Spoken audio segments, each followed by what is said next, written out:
So today we'll be discussing about separating substances. Let's get to information. You must have seen your mother cleaning rice, pulses, etc. before cooking. Why do you think this is done? If you observe carefully, you will see tiny stones, insects, etc. among the grains.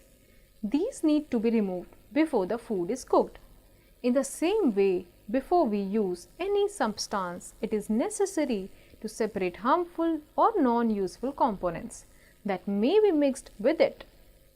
For this purpose, different processes are used for separating substances having different properties. Before the separation, we must know the difference between mixtures and pure substance. So basically, आप सब लोगों ने अपने घरों में देखा होगा अपनी मम्मी को जब चावल बनाते हैं या दाल बनाते हैं तो कैसे पानी से जो उसमें इंसेक्ट्स हैं या स्टोन्स हैं वो साफ़ करते हैं ना, तो हम कैसे सेपरेट कर रहे हैं चीज़ों को। वैसे ही ये जो सेपरेशन टेक्निक्स हैं ये हमें हेल्प करती हैं चीज़ों को एक चीज़ से दूसरी चीज़ को अलग करने के लिए। तो जैसे ही हम अब आगे चैप्टर में बढ़ेंगे उससे पहले हम जानेंगे what are mixtures and pure substances. Let's get to the next topic. So, let's see the difference between mixture and pure substance. A mixture can be defined as something that has a variable composition and is a combination of two or more elements or compounds. So, mixture, as the name suggests, is made up by mixing two or more substance. तो दो तीन चीज़ों से मिलके बना है ये, ठीक है। तो next is, in nature, there are about 118 elements. The entire universe is made from these 118 elements. Just like all these words of English language are made from 26 letters. तो जैसे अब देखा जाए कि जो letters हैं, जितने भी हम words पढ़ते हैं इंग्लिश में, किससे बने हैं? Essentially, ये अल्फ़ाबेट 26 letters से बने हुए हैं, right? वैसे ही जो भी हम आसपास अपने देखते हैं वर्ल्ड में, these are made up of 118 elements. For example, hydrogen and oxygen are both gases which combine to form water, which is a liquid. अब hydrogen and oxygen को combine करके क्या मिलता है? Water, एक liquid form, जबकि oxygen और hydrogen gas है. Similarly, sodium is a metal and chlorine is a gas. They combine to form a sodium chloride, which is a common salt. अब सोडियम मेटल है, क्लोरीन गैस है, but उनको combine करने के बाद क्या मिल रहा है? सोडियम क्लोराइड, जो एक सॉल्ट है, जो नॉर्मल हम घरों में सॉल्ट यूज करते हैं, which is called sodium chloride. Components of a mixture can be separated by physical means. Okay, so this is very important. जो मिक्सचर के कंपोनेंट है ना, उनको हम फिजिकल तरीके से सेपरेट कर सकते हैं। अगर मिलाए भी गए हैं तो सेपरेट भी कर सकते हैं, right? On the other hand, a pure substance always has the same composition. Pure substances are either elements or compounds. They consist of only one type of components. For example, oxygen, nitrogen, sugar and distilled water. A pure substance can be separated in its components by any physical matter. Very important. Pure substance जो होते हैं वो pure हैं, as a name suggest, तो वो सिर्फ बने हैं केवल ऑक्सीजन से, नाइट्रोजन से, शुगर से, तो हम उनको सेपरेट नहीं कर सकते, ओके, कोई भी फिजिकल मीन से। Now again let's pull your sleeves and see one experiment. Let's take 3 clean 250 ml glass tumbles. Mark them P, Q and R. Okay, fill 3/4 part of these tumblers with water. Add 2 teaspoonful of sugar, common salt and soil to the tumbles P, Q and R respectively. तो P में हमने क्या डाला? Sugar डाला, Q में हमने डाला salt और R में हमने डाला थोड़ा सा soil. Stir the contents, stir से बोलूँ ना, stir the contents of these tumblers with separate spoons. Observe the contents of these tumblers after some time. We can see that in the glass tumblers P and Q, the sugar and common salt have dissolved. There are no visible undissolved particles in these glass tumblers, while in the glass tumbler R, some nutrition such as grass and clay particles are floating along on the surface of water. अब PQ में जिसमें हमने salt और sugar डाला था, इसको mix करेंगे spoon से तो हमें क्या दिखेगा? हमें एक more or less clear solution दिखेगा, but हमें नमक और चीनी अलग अलग नहीं नज़र आएगी. Whereas in the glass tumbler R, जहाँ पे हमने soil mix किया था, उसको mix करने के बाद हमें क्या मिलेगा? पानी पे थोड़ा बहुत हमें clay दिखेगा, grass दिखेगा, ठीक है? Now, the heavier particle of sands etc. are settled down at the bottom of the glass tumbler. We can see the following and settled particles more clearly with a magnifying glass. This shows that sugar and salt are pure substance, while soil is a mixture of different substance that can be separated. तो इस exercise से हमें क्या पता चला? जो हमने P and Q tumblers में दो चीज़ें क्या डाली थी? Sugar and salt. These are pure substance.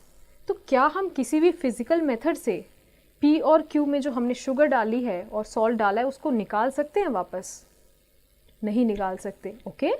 Whereas in R जो हमने सॉइल डाला है उसको हम सेपरेट आउट कर सकते हैं. कैसे? फिल्टर पेपर से हो सकता है. तो ये एक मिक्सचर है. Alright, let's get to the next page. Okay, so what's the need for separation? Let's understand this. We need to separate the components of mixture for various reasons, such as to remove the undesirable or harmful components. अब इसका example देखते हैं. अभी हमने पढ़ा ना कैसे mummy चावल और दाल को साफ करती थी पानी से और क्या उसमें से इंसेक्ट्स स्टोन्स निकाल देती थी. तो ये उसी का एग्जाम्पल है. जो अनडिज़ायरेबल है, जो हार्मफुल कंपोनेंट्स है हमारे फूड में या किसी भी चीज़ में, उसको सेपरेट करना, उसको निकालना, इसलिए नीड होता है सेपरेशन का. Next is to remove the impurities as to obtain pure samples of a substance. Pure substance are needed in medicines, research, industries and also in daily life. So let's say हमें oxygen हो गया या nitrogen हो गया या और जो चीज़ें हो गई, अगर हमें वो प्योर फॉर्म में चाहिए, जो कहाँ कहाँ यूज़ हो जाता है, मेडिसिन्स में यूज़ होता है, इंडस्ट्री में भी यूज़ होता है, कभी कभार डेली लाइफ में भी होता है. जैसे कि कोविड के टाइम ऑक्सीजन प्योर फॉर्म में यूज़ हो रहा था, जब हमें ऑक्सीजन बिल्कुल डायरेक्ट चाहिए था सिलेंडर्स में, तो वो उसके लिए हमें ऑक्सीजन से इम्प्योरिटीज़ निकालने के लिए ये सेपरेशन मेथड यूज़ होते हैं. वो एक क्या बनता है? Pure sample. Next is to separate useful components of a mixture so that each component can be properly used. For example, petrol, diesel, kerosene, etc. are useful components of crude petroleum and need to be separated. Now see, जैसे हमने rice और दाल में से चीज़ें separate out की, but वो हमारे लिए इम्पॉर्टेंट नहीं थी. बट ऐसा भी तो हो सकता है कि जो हम सेपरेट कर रहे हैं चीज़ें वो इम्पॉर्टेंट हो. तो एग्जाम्पल उसका क्या है? क्रूड पेट्रोलियम, जिसमें से हम पेट्रोल, डीजल, केरोसिन निकालते हैं. ऑलराइट, ताकि हम सारी चीज़ें यूज़ कर सकें. Let's get to the next topic which is must know information.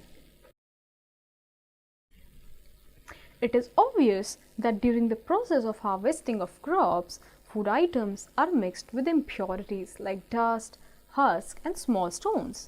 But if the pure food item is mixed with impurities deliberately to cheat the customer, it is called adulteration of food. Now see, जब harvest किया जाता है crop तो उसमें बहुत सारे impurities होती है, लाइक डस्ट हो गया, हस्क हो गया, स्मॉल स्टोन. बट यही चीज़ें अगर फूड में डेलिबरेटली डाली जाती है, विद इंटेंशन डाली जाती है, तो it is called adulteration of food. Okay, very often rice is mixed with small white stones, chili powder is mixed with colored sawdust and black pepper is mixed with papaya seeds. हम देख रहे हैं adulteration कैसे कैसे हो रहा है. जैसे राइस में मिला रहे हैं हम वाइट स्टोन्स, चिली पाउडर में मिला देते हैं सॉडस्ट और ब्लैक पेपर में पपाया सीड्स. हम अडल्ट्रेशन उसी चीज़ से कर रहे हैं जो मोर और लेस उससे सेम ही दिख रही है. Not to speak of stones and seeds, greedy sellers mix very poisonous chemicals in food items such as turmeric is mixed with poisonous chemical to give it an attractive yellow color. यहीं पे कुछ कभी कभार turmeric में ऐसे poisonous chemicals भी मिला दिए जाते हैं ताकि वो और पॉइजनस हो जाता है और उसको वो क्या दे रहा है, अट्रैक्टिव येलो कलर दे रहा है और हम उससे अट्रैक्ट हो जाते हैं. Thus, to escape from adulteration, we should always buy good quality food items and reliable shops. Okay, this is very important. So let's get to the next topic, which is methods of separation. Depending upon the nature of impurity, various methods of separation are used. The properties which are different for different substances are generally used for separating the components of mixture. Here are some of the commonly used methods for the separation of undesired substances from mixture. अब हम देख रहे हैं separation कैसे किया जाता है mixture का. अब ये डिपेंड करेगा कि जो उसमें इम्प्योरिटीज़ है या जो उसमें चीज़ें डली हुई है उसका नेचर क्या है, उसकी प्रॉपर्टी क्या है. Based on that method of separation will vary. Let's get to the topic. Separation of solids from solids. So, अगर हमें solids को ही solids से separate करना है, so what are all the methods? Let's get dive into it. First is hand picking. If the impurity to be separated from the mixture differs in color, size and shape, it can be picked manually. तो अगर जो mixture में different impurities है अगर वो differ कर रही है कलर में, साइज में और शेप में, राइट? तो उसको हम मैनुअली पिक कर सकते हैं. मैनुअली मतलब क्या, हाथों से पिक करके उसको सेपरेट आउट किया जा सकता है. This methods of separation of impurity by hands is known as hand picking. It is generally used to separate small pieces of stones, husk and grains from the wheat, rice, pulses and sometimes from spices. If ratio of these undesirable components is large, then such a method would require a lot of time and would be quite laborious. तो अगर हम यही सारी चीज़ें let's say एक component में बहुत ही ज़्यादा स्टोन्स हैं और हम राइस को सेपरेट आउट कर रहे हैं तो बहुत ज़्यादा टाइम लग जाएगा, राइट? और लेबोरियस हो जाएगा, बहुत सारे लेबर चाहिए होगा उसको करने के लिए. This is what it is saying. Let's again pull your sleeves and take a look into this. Take some black gram and mix some stones with them. Now spread them on paper sheet. Can we separate them easily? Can you? Yes, because these two components have different size and colors. Now try to separate the pieces of stones from the gram using your hands. तो एक छोटा सा activity है कि आप जो कोई भी ग्रेन ले लो, कोई भी दाल ले लो, उसको मिक्स करो पेबल्स के साथ और फिर पेपर पे डालने के बाद उसको सेपरेट करो. तो सिंस मार्बल का जो साइज़ है, जो कलर है, जो टेक्सचर है वो बिल्कुल ही डिफरेंट है ग्राम से, राइट? तो हम उसको ईजिली सेपरेट कर सकते हैं किससे? Using hands. So this tells about are picking, hand picking method. Now let's get to the next topic which is threshing method. You must have seen bundles of wheat and paddy stalks lying in the fields after harvesting the crop. The stalks are kept in sun to dry before grains are separated from them. Let's get to the next page. The process of separating the grains from the harvested crop plant is called threshing. तो आप लोगों ने देखा होगा जब crop को harvest कर लिया जाता है तो फील्ड्स में उनके बंडल्स बना के रख दिए जाते हैं. डिड यू एवर क्वेश्चन कि वो बंडल्स क्यों बनाए जा रहे हैं? It is because of the reason of threshing. It is done by beating the stalks on the ground so as to loosen the grains contained in them. ताकि जो भी उसमें ग्रेन्स हैं, जो भी हमने क्रॉप्स जिस चीज़ के लिए उगाया है, अगर हम वो क्रॉप को पटक पटक के जो हमारे फार्म्स हैं उस पर निकालते हैं तो क्या होता है कि ग्रेन्स अलग निकल जाते हैं और जो उसके पार्ट होता है प्लांट का वो अलग निकल जाता है. In the traditional method of threshing the harvested crop is spread on the ground in a small area and various cattle like buffaloes, bullocks and camels are made to walk over it again and again in a circle. During threshing, the leaves and stems of the crop plants are converted in a very small pieces called hay, which is used as fodder for animals. तो पहले क्या होता था, जैसे हम इस picture में देख सकते हैं कि पहले वो जो हमने बंडल्स बनाए थे उसको एक फ्लोर पे डाल के उस पे बलक कार्ट्स और बफेलोज को चलाया जाता था, जिससे कि क्या होता था कि सीड्स अलग हो जाते थे और वो जो मटेरियल बचता था उसको क्या बोलते थे, हे, जो एनिमल्स यूज़ करते थे as a fodder. Nowadays threshing is done with a motorized machine called thresher. But अब क्या है, with technology modern threshing machines आ गई है which is in the picture. Let's see one more information. Earlier, threshing machines were hand-fed and horse-powered and were the size of an upright piano. तो पहले क्या होता था कि जब उतना ज़्यादा टेक्नोलॉजी नहीं था तो थ्रेशिंग मशीन भी हाथों से चलती थी या हॉर्स से कनेक्टेड करके फिर चलती थी, बट और वो इतनी बड़ी होती थी कि वो एक पियानो के साइज़ में होती थी. Now, let's take one more information. Andrew McCauley, a Scottish mechanical engineer, worked as a millwright. A millwright maintains and repairs the machinery in a mill. Around 1786, he invented the first threshing machine which could remove over husk from grains. This was considered one of the main reasons which helped Britain's agriculture industry grow in the 18th century. So जो Andrew मिकैले थे उन्होंने क्या किया, वो मिल में काम करते थे और उन्होंने एक मशीन इन्वेंट की जिससे कि हस्क और ग्रेन को सेपरेट आउट किया जा सकता है. और उन्होंने इस इन्वेंशन से अपने एग्रीकल्चर इंडस्ट्री को इतना ज़्यादा बून दिया ब्रिटेन में कि वहाँ पे बहुत अच्छे से एग्रीकल्चर होने लगा. Now, let's get to the next method, which is winnowing. You might have seen a farmer separating wheat grains from husk in a field. The farmer standing on a high platform simply allows the mixture of wheat and husk to fall down from a height. So basically, इसमें क्या हो रहा है कि wheat और husk जो है उसको भी तो अब separate करना important है, right? तो फार्मर्स क्या करते हैं कि एक हाइट पे खड़े हो जाते हैं और वहां से ये दोनों का मिक्सचर नीचे की तरफ डालते हैं, as you can see in the picture. तो उससे क्या होता है, the wind has very little effect on the grains because they are heavy, so it forms a heap vertically downward on the ground.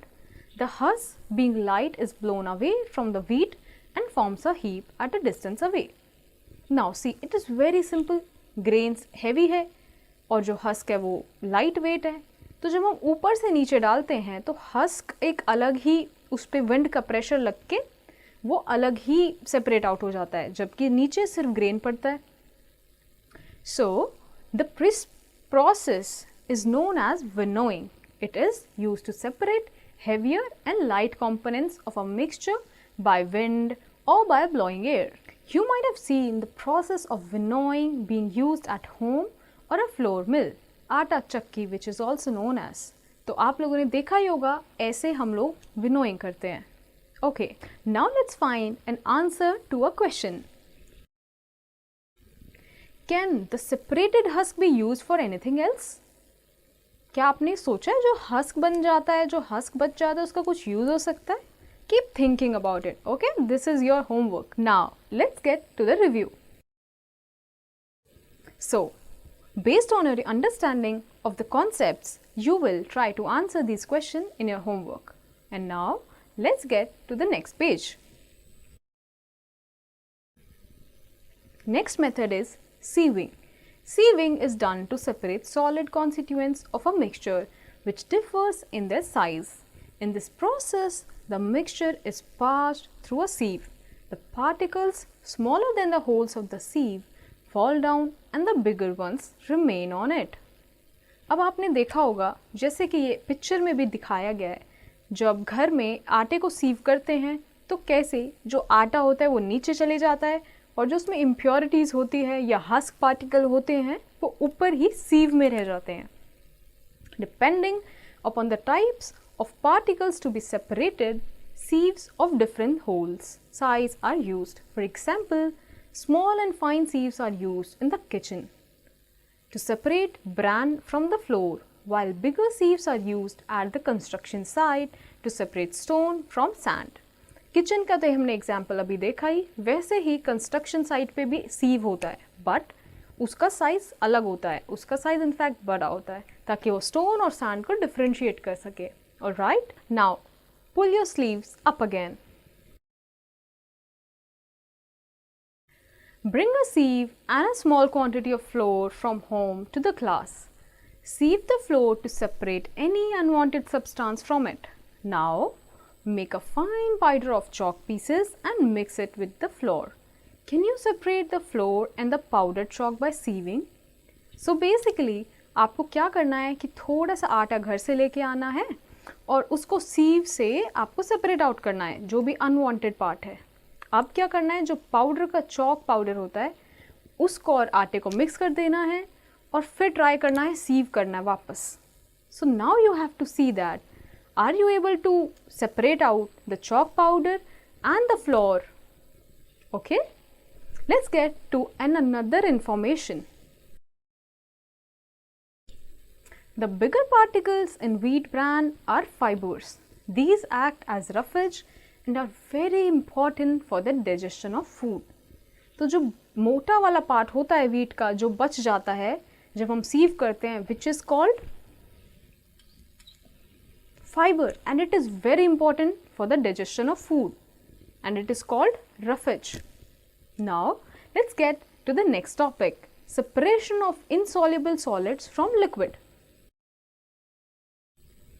अभी हमने सॉलिड से solid का separation देखा, अब हम देखेंगे सॉलिड से लिक्विड का separation. Let's get to this methods which is sedimentation and decantation. These methods are used to separate a solid liquid mixture in which the solid is heavier than the liquid. For example, a mixture of sand and water. तो यहाँ पे separate क्या हो रहा है, एक liquid है और एक solid है. Alright?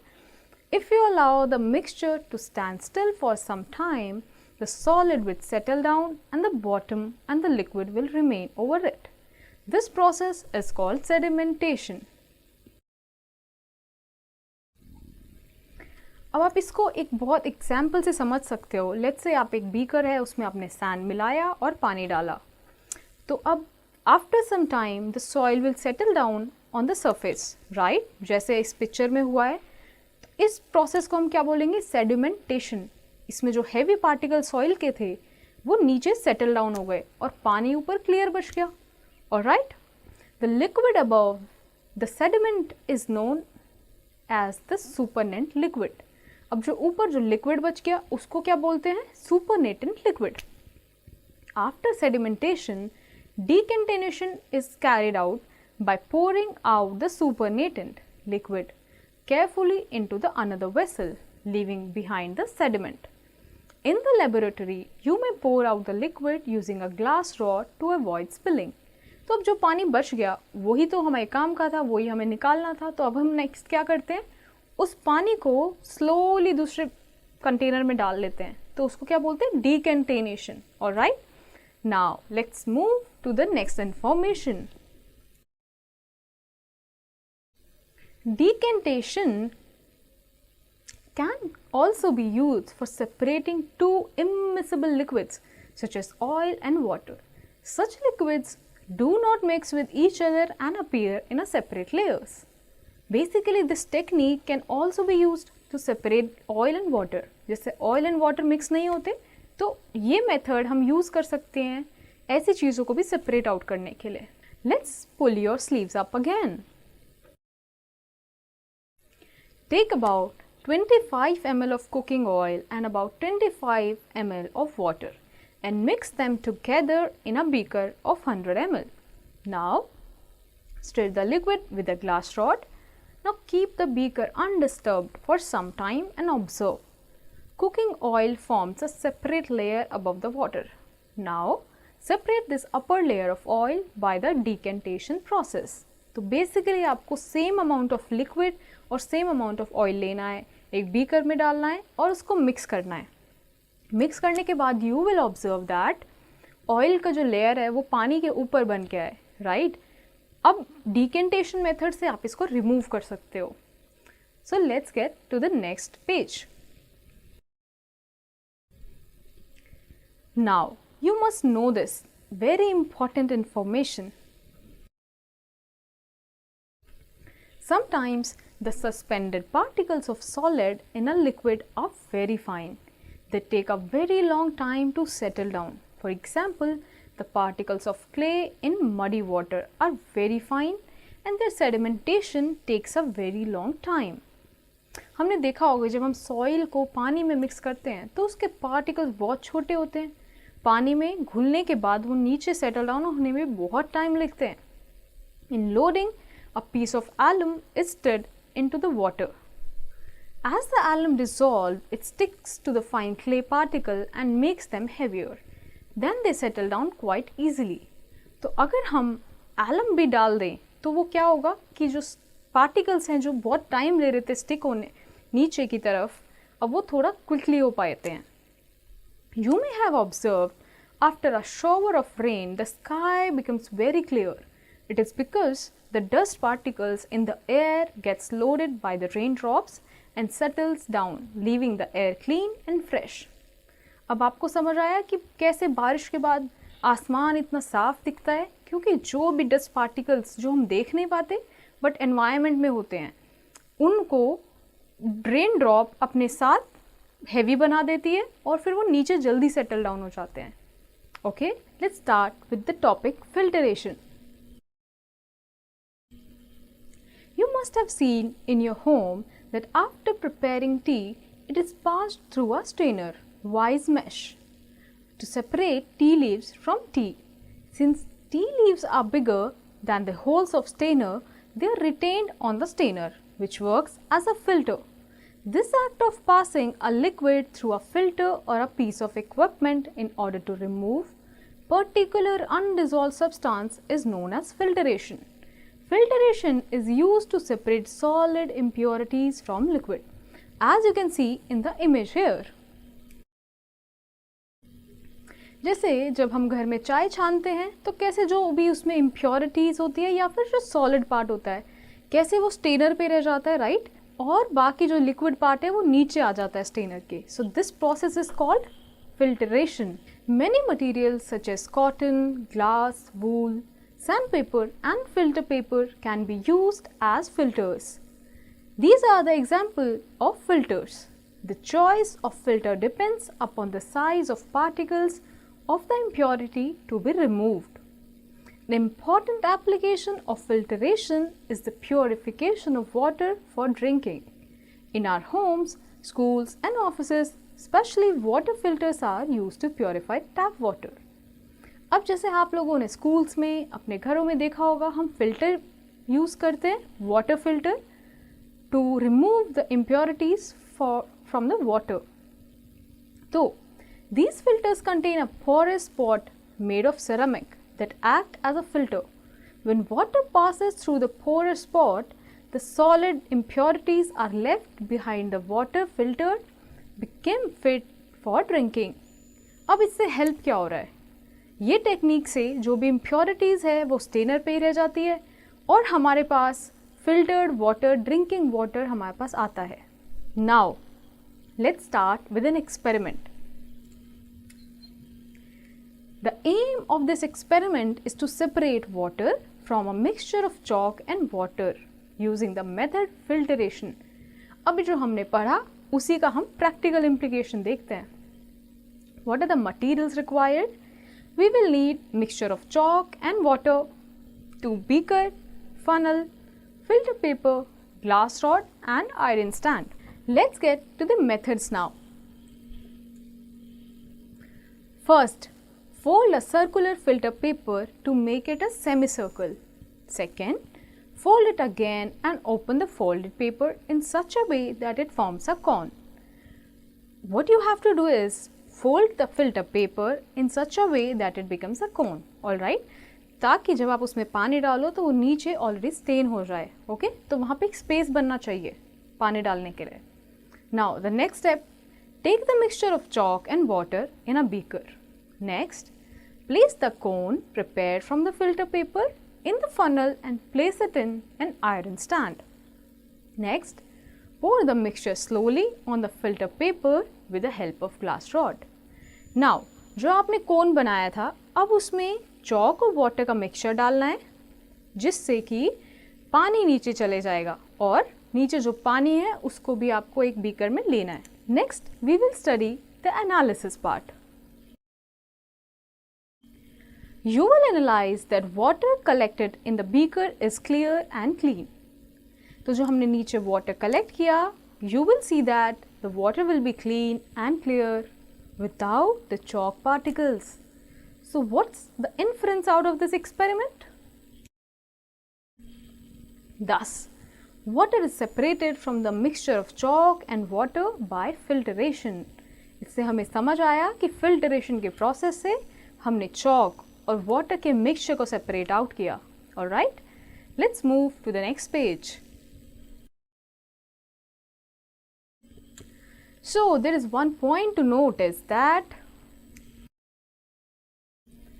The clean liquid obtained from after filtration is called filtrate and the solid particle left behind on the filter paper are called residue. So if we see from our last experiment, the chalk was the residue and the water that was stained was the filtrate. Let's find an answer to another question. Why is separating funnel arrow at the bottom? आप लोग ये सोचना कि जो हमने कोन बनाया उसको कोन ही shape क्यों दिया? नीचे से वो बहुत नैरो था, ऊपर से ब्रॉड था. Okay Now we will move to the next topic, separation of soluble solids from liquids. अब हम देखेंगे कैसे तो हम separate कर सकते हैं soluble solids को liquid से. First comes the evaporation method. The process by which liquids on heating convert into vapor is called evaporation. Okay, तो पहले evaporation के बारे में जानते हैं. वो मेथड जिससे कि लिक्विड को हीट करने पे वेपर बन जाता है तो इसको इवेपोरेशन बोलेंगे. This process is in fact used on a large scale to obtain common salt from sea water. At the high tide sea water get collected in open shallow beds.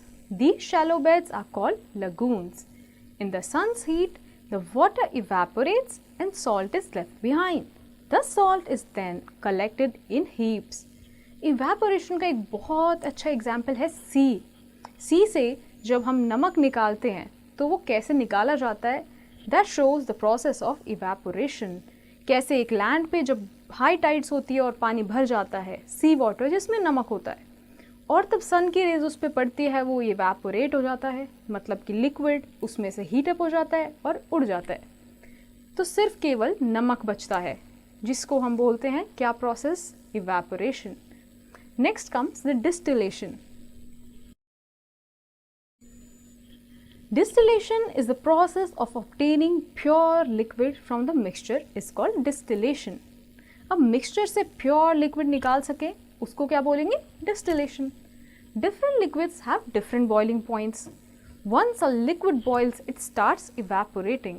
This property of liquid is called distillation. अब liquid तो different types के होते हैं. Let's say एक sugar liquid है, एक आपने salt का लिक्विड बना दिया, बट इन दोनों ही लिक्विड का अलग अलग बॉइलिंग टेम्परेचर होगा. ऑलराइट, तो ऐसे ही जब जैसे ही लिक्विड बॉयल होने लगता है वो इवेपोरेट होने लगता है and this process is called distillation. In distillation the mixture is heated and the liquid components evaporates and escapes as vapour. तो जैसे ही हम मिक्सचर को हीट करेंगे लिक्विड कंपोनेंट इवेपोरेट हो गया और किस फॉर्म में इवेपोरेट होगा? वेपर की फॉर्म में। Alright, once a liquid boils, it starts evaporating. This property is called distillation. Alright, distillation is used in some countries like Saudi Arabia to obtain pure water from the sea water. Distillation भी एक ऐसा process है जो काफ़ी countries use करती हैं. Let's say Saudi Arabia pure water निकालने के लिए किधर से? सी वाटर से. Let's move to some of the facts that we must know. Have you ever seen your mother churning cream to separate butter? Have you? This process is called centrifugation. Centrifugation is a process in which lighter substance from the mixture are separated by rotating the mixture at a high speed. During the process of churning, butter gets separated at the top, whereas buttermilk, being heavier, remains at the bottom. Okay. तो आप लोगों ने अपनी दादी अम्मा, नानी अम्मा को देखा ही होगा सेंट्रीफ्यूगेशन प्रोसेस करते हुए. कैसे? जो लस्सी होती है, राइट, उसमें से बटर निकालते हुए. तो जब उसको हाई स्पीड से चर्न किया जाता है मशीन से, तो फिर क्या होता है? जो बटर होता है, जो लाइटर है, वो ऊपर आ जाता है, जबकि जो लस्सी वाला पार्ट होता है वो नीचे रह जाता है. Okay, so this process is called centrifugation. Now, let's move to the next topic, combination of methods.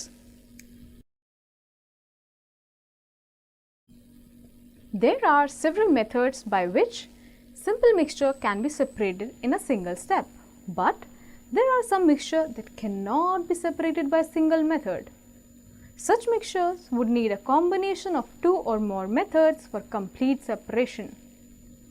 अब क्या है कि जैसे कुछ स्टेप्स ऐसे होते हैं जिसको एक ही मेथड चाहिए जिसमें वो सेपरेट आउट हो जाएगा, but there are some things which can not be separated जिसको मल्टीपल मेथड्स चाहिए. So let's get to that example. It is impossible to separate a simple mixture of salt and sand by any such method like hand picking और sieving. It would require an indirect method. If water is added to the mixture, the salt will dissolve in it, leaving the sand intact. The sand can be separated from the solution by the process of decantation or filtration. Now see, we have salt, soil and water. अब हमें water की help से soil और salt को separate out करना है. अब एक beaker में हम इनको mix कर देंगे और water डाल देंगे, और अब वाटर और सॉल्ट तो मिक्स हो गए, तो नीचे बच गया क्या? सैंड. अब सैंड तो हमारा सेपरेट आउट हो गया. अब जो ऊपर सुपरनेटेंट बचा है हम उसको निकाल लेंगे with the process of decantation. Alright, now the task is to remove water from the salt. Let's see how we will do it. Now the salt can be then removed from the salt solution by evaporating the water. If needed, the water vapor can be turned back into the liquid by the process of condensation. Thus, a mixture of sand, salt and water can be separated by a combination of methods such as decantation, filtration, evaporation and condensation. तो अभी आपने देखा हमने decantation use किया, filtration use किया. कैसे? कि हमने पानी को अलग निकाला, सॉल्ट को, पानी और सॉल्ट को अलग निकाला. अब हम इवेपोरेशन करेंगे वो सॉल्ट और वाटर के मिक्सचर का, तो उससे क्या होगा? वाटर अलग हो जाएगा और सॉल्ट अलग हो जाएगा. ऑलराइट, फिर हम वापस से वाटर को जब कंडेंस करेंगे वेपर्स को, तो कंडेंसेशन हो गया. This is how we can separate out things. Alright, now let's move to the next page. Let's get to a very interesting topic. Water treatment plants also use a combination of methods like sedimentation, decantation, loading and filtration to remove the undesirable impurities from the river water.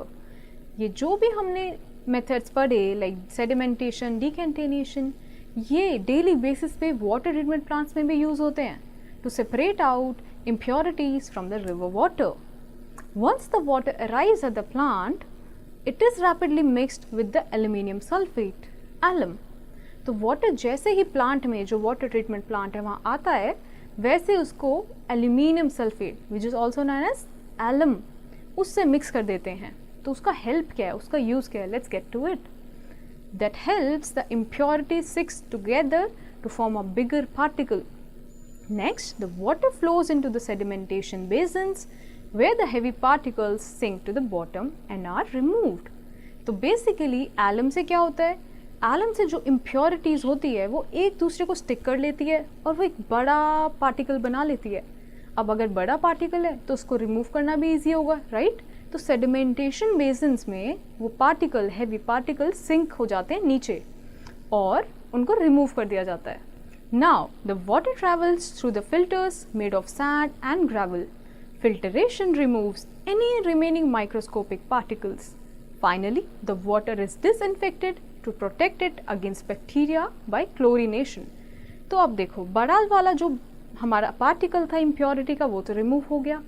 अब इस पानी को sand और gravel के filter से निकाला जाता है, जिसकी वजह से जो माइक्रोस्कोपिक पार्टिकल्स है जो बहुत छोटे हैं वो भी फिल्टर आउट हो जाते हैं. फाइनली वो लोग क्या करते हैं कि इसमें क्लोरिनेशन करते हैं, जिसकी वजह से उसमें बैक्टीरिया या वायरस कोई ग्रो ना हो, ताकि वो पानी क्लीन हो. The clean water is then sent to the overhead storage tanks from where it is supplied through pipelines and we get clean water from taps.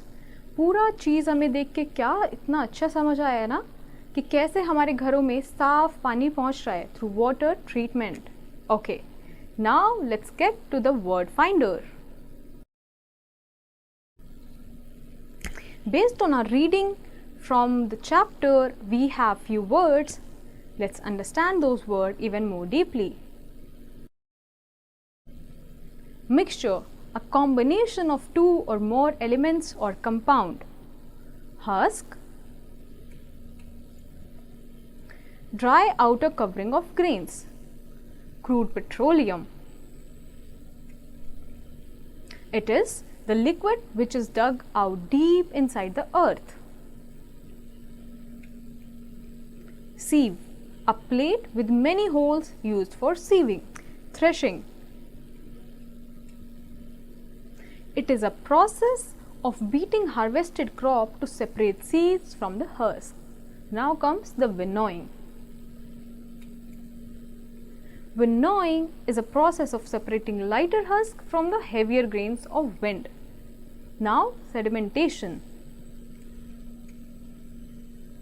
It is a process of separating insoluble solids from liquid by allowing them to settle down. Next is decantation. It is a process of separating liquid from solid and other liquids by removing the liquid layer at the top from the layer of solid or liquid below. Next comes the filtration. It is a process of removing impurities by means of a filter. Next comes the evaporation. A process of conversion of liquid into vapor. Next comes the distillation. It is a process of separation of two miscible liquids from the mixture. Next comes the centrifugation. It is a method of separating mixtures through the use of centrifugal force and spinning. Next, lagoon. It is a shallow body of water separated from sea by sandbars. And last is the condensation. It is a process of conversion of water vapor into its liquid form. Now, let's take a look based on our understanding from this chapter. First, two or more components can be combined in any ratio to form a mixture. Mixture बनाने के लिए हम दो components को किसी भी ratio में मिला सकते हैं, alright? Next, a pure substance is made up of only one kind of particle. So as the name suggests, pure substance में एक ही तरीके का particle होगा. We need to separate different components of a mixture so as to remove undesirable and harmful components and to obtain useful and pure components.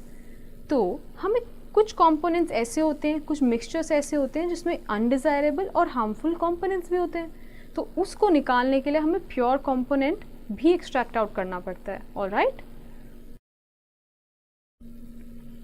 next point is there are different methods of separation of mixtures. Some of these are hand picking, winnowing, sieving, sedimentation, decantation, filtration, evaporation and distillation. हमने सारे methods ऊपर discuss किए ही हैं, तो these are just the methods. all right, immiscible liquids like oil and water can be separated by decantation process. ये वाला experiment में देखा था ना हम लोगों ने, कैसे हमने इमिसिबल लिक्विड को सेपरेट आउट किया था. Next come evaporation is used on large scale to obtain common salt from the sea water. Next come the evaporation is used on large scale to obtain common salt from sea water. ये भी हमने experiments में देखा था कैसे common salt और सी water को separate out किया जाता है. Next come the centrifugation. So centrifugation is used to separate butter from cream or milk whole. Next, a combination of methods of separation can be used to separate various components of a mixture. Alright, now I would like you to take on these concepts and memorize it and try to understand it even more deeper.